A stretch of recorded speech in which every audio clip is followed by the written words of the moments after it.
Assalamualaikum warahmatullahi wabarakatuh. Selamat datang lagi sahabat di channel One Opini dimanapun Anda berada saat ini. Pada video kali ini kita akan membahas di mana kubu Hasto semakin panik ya sahabat-sahabat. Kenapa?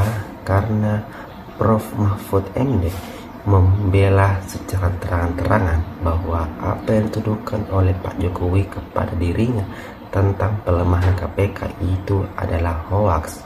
Kenapa? Karena pada waktu itu yang menguasai DPR adalah partai PDIP sendiri, dan yang mengesahkan itu mereka sendiri sahabat. Dan artinya apa yang dituduhkan oleh Hasto kepada Pak Jokowi tentang pelemahan KPK itu adalah hoaks. Nah, bagaimana videonya? Kita nonton sama-sama berikut ini. Kebenaran pernyataan saya ini meskipun tanpa bukti, rakyat Indonesia bisa mengetahui bahwa pelemahan KPK dilakukan oleh Presiden Jokowi, kemudian dampaknya dituduhkan kepada PDI Perjuangan. Pada intinya itu Bapak harus kuatkan undang-undang KPK ini. Lalu Presiden waktu itu jawab gini, saya ini kan hanya Presiden, tapi saya tidak punya partai.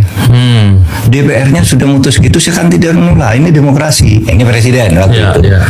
Lalu Pak Emil Salim, Bapak di belakang Bapak tuh Pak rakyat. Kata Pak Emil Salim waktu itu. Semua kan setuju. Terus gimana? Terus ada usul kalau gitu, karena udah disahkan, kalau saya tidak mau tanda tangan itu tetap berlaku dalam 30 hari kan. Undang-undang kan gitu, pasal 20. Jika RUU sudah disetujui DPR, 30 hari tidak ditandatangani berlaku dengan sendirinya, sehingga Menkumham tinggal memberi nomor. Nggak apa-apa, tidak ditandatangani Presiden kan gitu kan. Kalau saya tidak tanda tangan juga berlaku. Lalu ada usul, kalau gitu keluarkan Perpu aja Pak. Nah gitu kan. Perpu itu isinya apa Perpu? Ini darurat, rakyat tidak setuju, yang gitu kan. Rakyat tidak setuju. Oleh sebab itu katanya saya mengeluarkan Perpu bahwa RUU yang sudah disetujui oleh DPR dan pemerintah dinyatakan tidak berlaku, dan saya tidak akan menandatangani, dan berlaku undang-undang KPK yang lama. Ini usul. Nah, Presiden enjoy waktu itu Pak Jokowi. Wah, ini usul bagus nih. Habis itu biasanya pertemuan tuh satu sesi, ini sampai 2 sesi. Ayo kita makan dulu, makan. Ini tertarik. Sekarang KPK tuh tumpul ke partai Anda masalahnya, gitu loh. Masalahnya otaknya Bung Guntur ini kayaknya tumpul. Nih kalau teman-teman ya coba langsung akses YouTube-nya Bang Novel Baswedan. Dia podcast dengan Pak Mahfud MD. Itu akan semakin terbongkar bahwasanya KPK sekarang, maksudnya ini ya, masalah KPK ini menarik. Kenapa KPK zamannya Firly Bahuri itu hancur dan kacau, siapa di balik itu? Nah, makanya ini berkaitan dengan kasus Hasto itu sudah ada clue-nya di sana. Betapa Pak Jokowi pada waktu itu sangat-sangat susah sekali bergerak. Apalagi dengan ada Pak Mahfud juga mengakui sendiri, ada Pak Pratikno juga mengakui sendiri. Betapa kekuatan DPR dan di bawah itu sangat mengerikan sekali. Ya, tentang undang-undang, bahkan Pak D. Jokowi ingin Perpu, DPR ingin menolak. Kemudian tentang kasus yang dulu, Anda masih ingat kan siapa yang mempropagandakan tentang apa namanya itu? Timnya Bung Novel Baswedan ini adalah orang Taliban macam-macam. Anda masih ingat kan? Yang inisialnya Densi itu selalu ngomongin Taliban, dan sekarang dia sangat mendukung PDIP ya kan?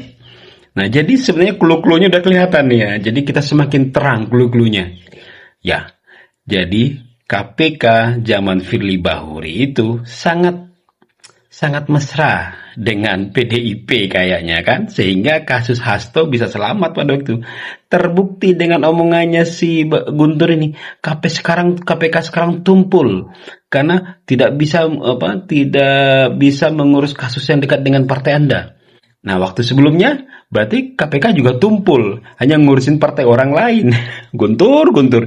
Ini semakin banyak orang PDIP ini berbicara, semakin terbongkar aib mereka. Nah, jadi siapa yang bermain-main dengan KPK?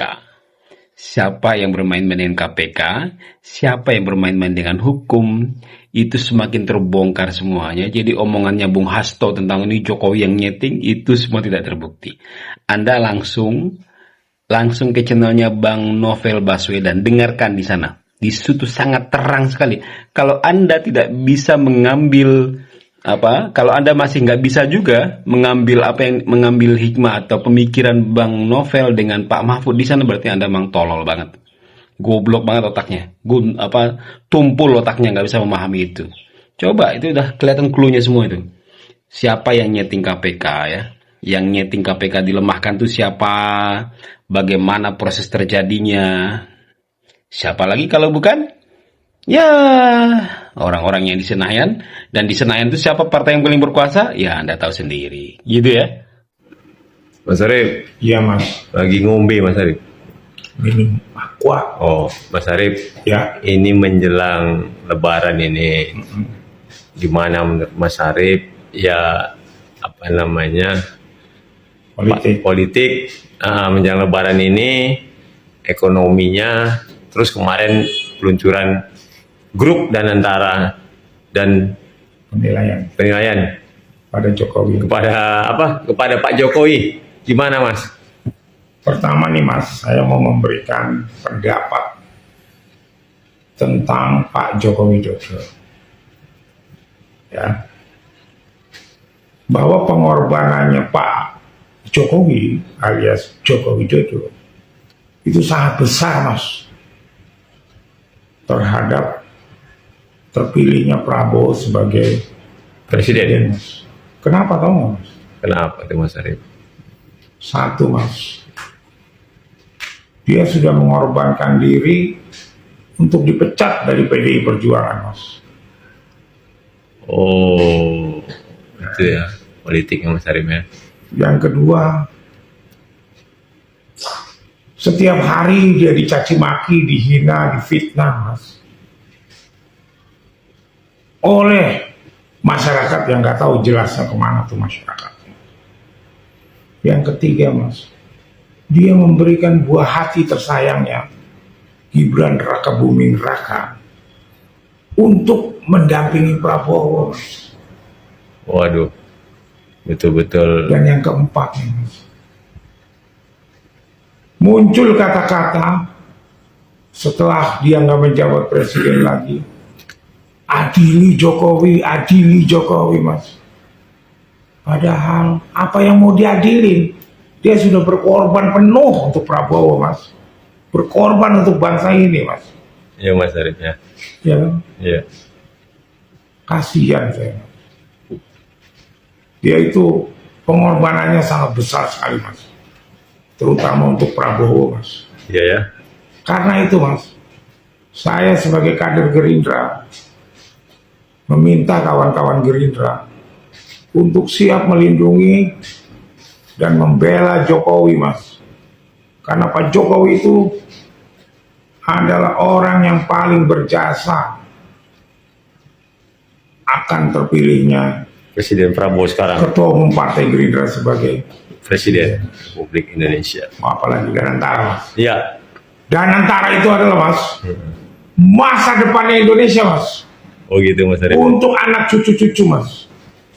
Iya. Dengan Danantara Mas, terus dengan para penasehat-penasehatnya yang berkelas internasional Mas, seperti Rai Dalio, Yuk.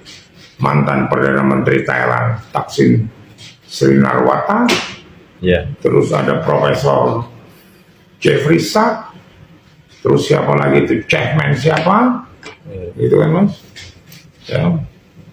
Dan ada Jokowi Mas, dan SBY Mas. Ini Mas, dan antara inilah masa depannya bangsa Indonesia Mas, yang akan memberikan dampak ekonomi bagi kesejahteraan rakyat Indonesia. Iya. Saya yakin Mas, dengan Danantara Mas, Iya. pertumbuhan ekonomi tidak 8 Mas, tidak 8%, Oh gitu, Mas Arif. tapi bisa 11% Mas, 2 digit. Wah. Kalau benar ngurusnya. Antaranya ya. Bang Arif. Iya, kalau nggak benar ya udah. Oke, Bang Arif. Terkait saham Mas, Terus terkait ekonomi ini ya. apa itu kemarin IHSG. IHSG, gak usah dipikirin mas. Apa itu barang permainan Bang Arif?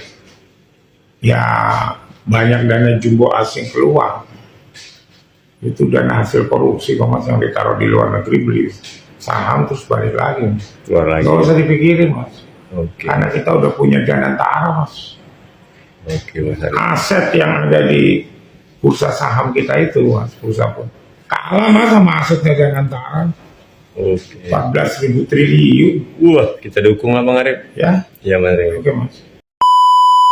Nah, itulah tadi sahabat beberapa cuplikan video mengenai Profesor Mahfud MD membela Pak Jokowi bahwa bukanlah Pak Jokowi yang melemahkan KPK itu sendiri, karena pada waktu itu yang menguasai DPR adalah partai PDP sendiri dan yang mengesahkan mereka sendiri juga, sahabat-sahabat.